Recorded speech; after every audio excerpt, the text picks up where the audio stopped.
Oke, bismillah. Assalamualaikum warahmatullahi wabarakatuh. Let me introduce myself. My name Muhammad Fauzan Rahmatullah and I'm from Pancasila University English Education Study Program. And here I want to read my paper about public speaking and negotiation. Saya akan membaca makalah tentang public speaking and negotiation. Kata pengantar, puji syukur kehadirat Allah Subhanahu wa Ta'ala yang telah memberikan rahmat dan hidayahnya sehingga saya dapat menyelesaikan tugas makalah yang berjudul Public Speaking and Negotiation ini tepat pada waktunya. Adapun tujuan dari penulisan makalah ini adalah untuk memenuhi tugas UAS Dr. Supriyadi STP MPD pada bidang studi Public Speaking. Selain itu, makalah ini juga bertujuan untuk menambah wawasan tentang public speaking dan negotiation bagi para pembaca dan juga bagi penulis. Saya mengucapkan terima kasih kepada Bapak Dr. Supriyadi, STP MPD, selaku dosen bidang studi public speaking telah memberikan tugas ini sehingga dapat menambah pengetahuan dan wawasan sesuai dengan bidang studi yang saya tekuni. Saya juga mengucapkan terima kasih kepada semua pihak yang telah membagi sebagian pengetahuannya sehingga saya dapat menyelesaikan makalah ini. Saya menyadari makalah yang saya tulis ini masih jauh dari kata sempurna. Oleh karena itu, kritik dan saran yang membangun akan saya nantikan demi kesempurnaan makalah ini. Bab 1 pembahasan. Latar belakang. Ilmu komunikasi adalah ilmu yang mempelajari tentang tata cara berkomunikasi serta menggunakan berbagai alat komunikasi sebagai sarana komunikasi terhadap masyarakat. Ilmu komunikasi tidak peruntukan bagi orang pendiam atau jarang bicara. Itu salah. Karena seperti kita tahu komunikasi bisa lewat lisan dan tulisan. Jadi pernyataan itu cuman mitos. Siapapun kamu asal punya niat, minat, dan passion dalam berbicara atau komunikasi pasti asyik. Setiap orang pasti merasa tidak percaya diri ketika berbicara di depan umum. Akibatnya muncul suatu persepsi bahwa untuk menjadi seorang public speaker haruslah memiliki kemampuan yang mendasar, yakni keterampilan atau soft skill. Ketidakpercayaan diri itu dipengaruhi oleh kurangnya penguasaan materi yang akan disampaikan, status penampilan atau kecerdasan yang dimiliki oleh calon pendengar. Secara langsung, hal ini akan menyebabkan rasa depresi atau gugup. Maka dari itu dibutuhkan sebuah keterampilan atau soft skill dari dalam diri individu serta potensi yang mereka punya. Hanya butuh untuk ditampilkan. Negosiasi secara sederhana dapat diartikan sebagai sebuah proses lebih lanjut saat dua pihak atau lebih mencapai perjanjian yang dapat memenuhi kepuasan semua pihak yang berkepentingan. Negosiasi dalam prosesnya selalu melibatkan dua pihak, yaitu sebagai pihak pertama negosiator dan perakasa negosiasi. Pihak kedua disebut advisory atau lawan dalam negosiasi. Dalam setiap proses negosiasi, selalu ada dua belah pihak yang berlawanan atau berbeda sudut pandangnya agar dapat menemukan titik temu atau kesepakatan kedua belah pihak. Perlu bernegosiasi. Maka kepiawaian dalam bernegosiasi mutlak dibutuhkan, sehingga negosiasi membuahkan kesepakatan yang diinginkan bersama. Negosiasi memerlukan strategi dan taktik, karena pada dasarnya semua orang tidak mau kalah, semua orang tidak mau dipaksa dan ditindas. Oleh sebab itu, pilihan yang paling baik adalah bagaimana negosiasi dapat tercapai untuk menguntungkan kedua belah pihak. Negosiasi adalah seni dan keterampilan yang tepat, keterampilan dalam mengolah perkataan, data pendukung, serta informasi yang tepat, sehingga dapat menghasilkan kesepakatan yang terbaik dan dapat diterima oleh kedua pihak untuk dilaksanakan sesuai dengan yang diharapkan, baik untuk kepentingan pribadi maupun kelompok. Rumusan masalah, apa istilah public speaking, bagaimana membangkitkan rasa percaya diri untuk menjadi public speaker, apa pengertian negosiasi, apa tujuan dan manfaat setelah bernegosiasi.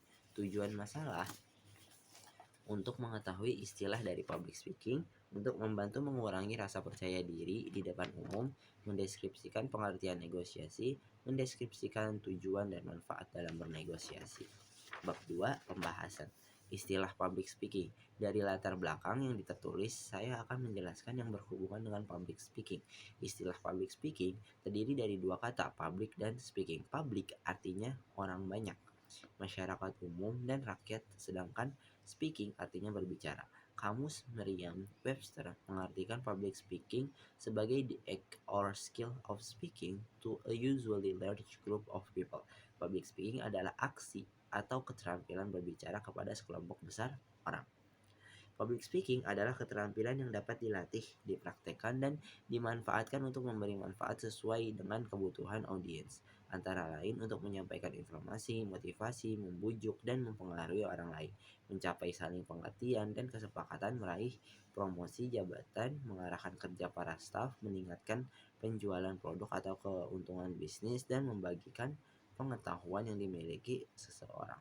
Tujuan public speaking tidak terlepas dari tujuan komunikasi, yaitu menyampaikan pesan atau ide, dan kemudian memperoleh manfaat dari pesan tersebut. Sehubungan dengan ini, seorang public speaker pun dituntut untuk mampu memilih metode yang tepat untuk menyampaikan pesannya. Public speaking bukanlah kemampuan yang bisa kita pelajari tanpa adanya latihan yang cukup. Untuk bisa mengembangkan kemampuan public speaking kita dengan baik diperlukan jam terbang yang tinggi dalam berbicara di depan umum. Mencapai kesepakatan jadi bisa disimpulkan negosiasi.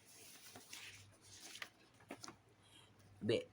Metode public speaking. Metode public speaking yang dimaksudkan dibagi menjadi 3 jenis, yaitu impromptu speech, artinya seseorang untuk menyampaikan gagasannya tidak melakukan banyak persiapan. Dengan kata lain, seorang public speaker bekerja secara mendadak. 2. Manuscript speech, artinya seseorang dapat melihat naskah saat menyampaikan gagasannya. 3. Extemporaneous speech, artinya seseorang tanpa menggunakan naskah dapat menyampaikan gagasannya dengan lebih informatif dan komunikatif. Dalam hal ini, pembicara bebas berimprovisasi. 4. Memories or memorizing, artinya public speaking dengan menyampaikan hafalan naskah pidato. C. Faktor percaya diri public speaking.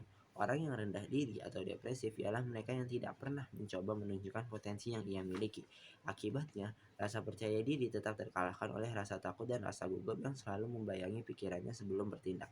Perlu disadari bahwa ketakutan itu perlahan-lahan akan menghilang apabila kita sering mencoba melakukan hal yang kita takutkan. Lalu, membuat kesalahan dan kemudian dengan cermat mengambil pelajaran dari setiap pengalaman yang didapatkan. Seperti yang dinyatakan oleh Dale Carnegie 2006 bahwa cara tercepat dan terbaik untuk mengalahkan rasa takut adalah dengan melakukan apa yang kita takutkan.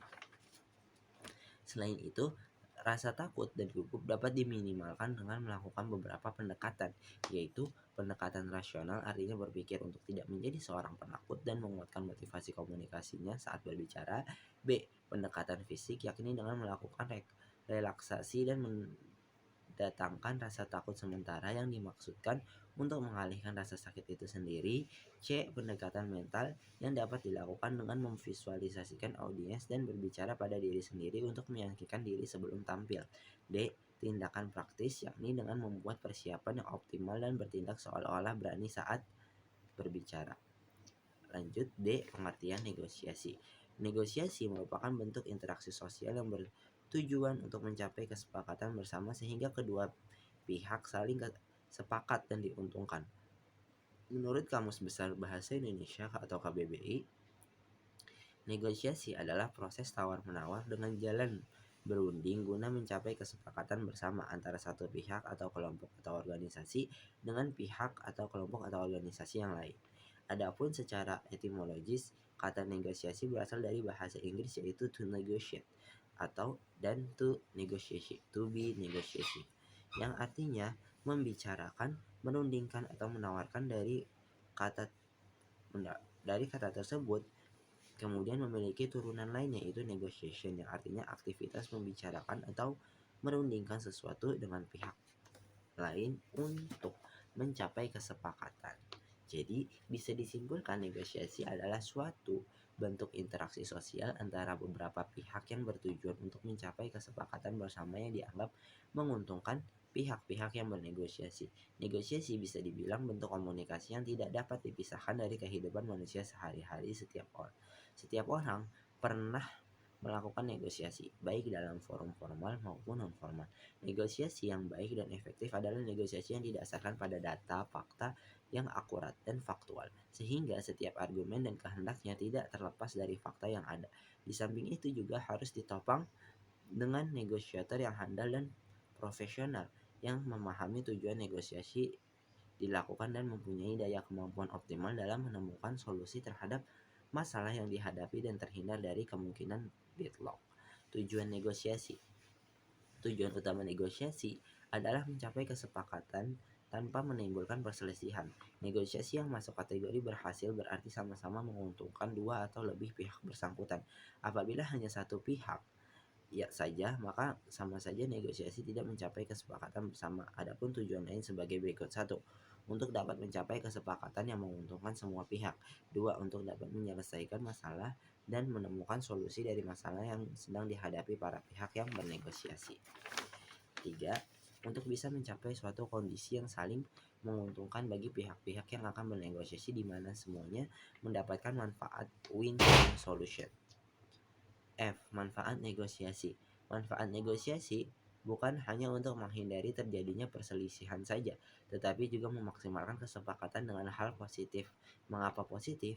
Ini dikarenakan kesepakatan yang telah dibuat dari negosiasi adalah mutlak adanya pihak yang masih belum puas atas kesepakatan tersebut.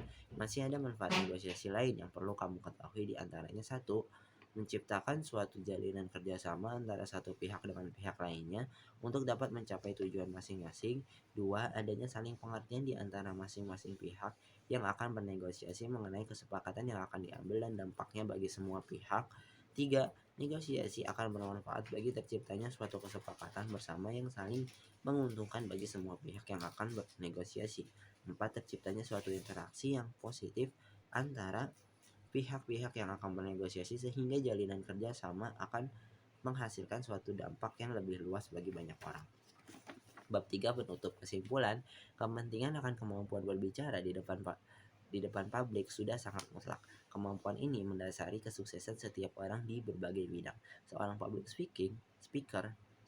speaker dengan perannya sebagai pemberi pengaruh dan manfaat bagi para pendengar dituntut untuk tampil meyakinkan.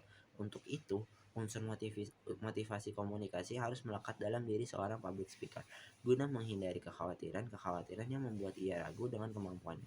Ketenangan seseorang public speaker ditentukan oleh kesempurnaan persiapannya. Negosiasi merupakan bentuk penyelesaian sengketa di luar pengadilan yang dilakukan oleh para pihak yang bersengketa sendiri atas kuasanya, tanpa bantuan dari pihak yang lain. Dengan cara bermusyawarah berunding untuk mencari pemecahan yang dianggap adil di antara para pihak.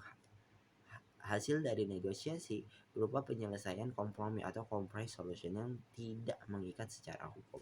Dalam bernegosiasi, kita juga wajib mengikuti tempo dari alur tujuan dan manfaat kita ketika bernegosiasi agar tercapai tujuan yang adil bagi kedua belah pihak saat bernegosiasi. Oke, cukup sekian yang dapat saya sampaikan. Kurang lebihnya mohon maaf. Saya Muhammad Fauzan Rahmatullah undur diri. Assalamualaikum warahmatullahi wabarakatuh.